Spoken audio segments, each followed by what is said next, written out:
waxaa magaalada Nairobi xarunta dalka Kenya lagu qabtay munaasabad ballaaran oo lagu xusayo sanad-guurada 27aad ee ka soo wareegtay xuska maalinta la soo noqoshada go'aansitaanka Jamhuuriyadda Somaliland ee 18 May. munaasabadan ballaaran oo ay isugu yimaadeen waalidiin waxgarad aqoon-yahano dhalinyaro isugu jirta rag iyo dumar kana tirsan jaaliyadda Somaliland ee dalkani Kenya ayaa waxaa kala soo qayb galay mas'uuliyiin sarsare oo ay ka mid yihiin gudoomiyaha bariga Afrika oo fadhiya xisbiga wadani Fatima Musa Ayub, gudoomiyaha bariga Afrika oo fadhiya xisbiga UCID Ahmed Bashir Safari, gudoomiyaha jaaliyadda Somaliland ee dalkani Kenya Siciid Dubad Cali, xildhibaan Safiya Cabdi Nuur oo ah xildhibaan laga soo doorto gobolada waqooyi bari ee dalkani Kenya, iyo sidoo kale xildhibaan Ahmed Cabdi Nuur oo ah xildhibaan reer Somaliland maalmahan ugu dambeeyayna hawlo shaqo ku joogay magaalada Nairobi ee dalka Kenya, iyo sidoo kale safiir ku-xigeenka Somaliland u fadhiya dalkani Kenya ahna kusiisimaha safiirka Somaliland ee dalka Kenya ayaan la salaadiiriyay. munaasabadan ayaa ahayd mid afur iyo casho sharaf maadaama 18 May ay ku beegantay bisha barakaysan ee Ramadaan. waxaa kaloo ay xafladaasi ku eekayd wacyigelin,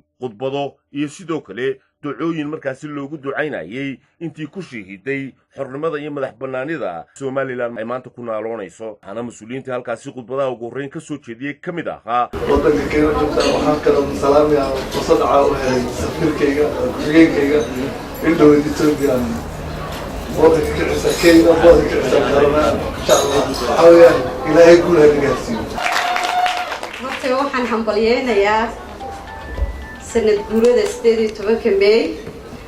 marka labaadna hambalyo waxaan u dirayaa ciidanka qaranka Somaliland ee cadawga Somaliland afka u dhigtay laqa. waxaan leeyahay hambalyo.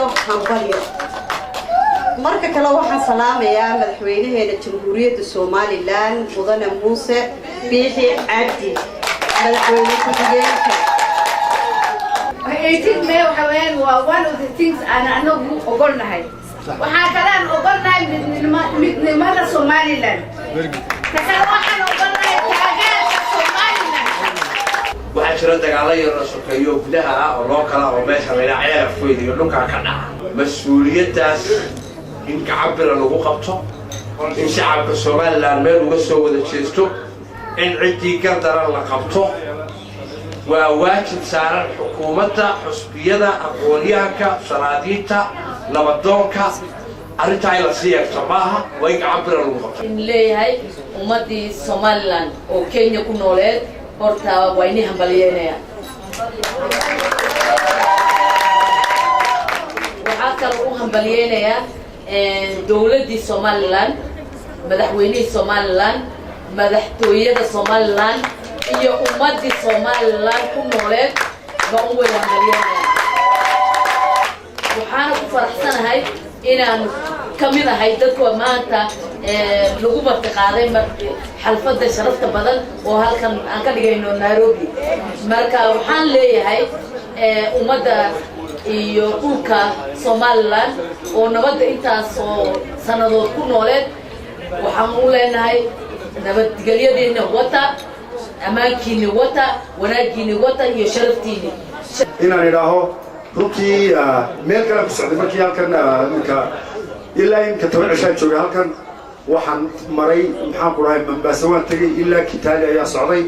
runtii dadkii Kenyanka la kulmay iyo dadka reer Somaliland ee Kenyanka inta waan la kulmay. runtii dad wanaagsan iyo dal wanaagsan ayaan arkay. runtii waan uga mahad celinayaa sida ay ugu nool yihiin maxaan ku dhahay iyo dadka walaalahooda ay la nool yihiin.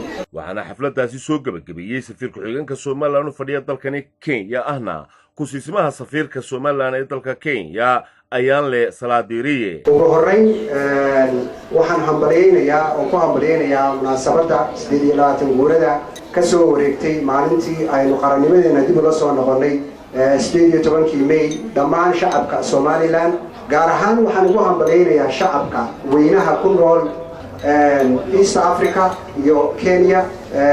anigoo leh sanadkan sanadkiisa haddii la yiraahdo ku gaara bashbash iyo barwaaqo.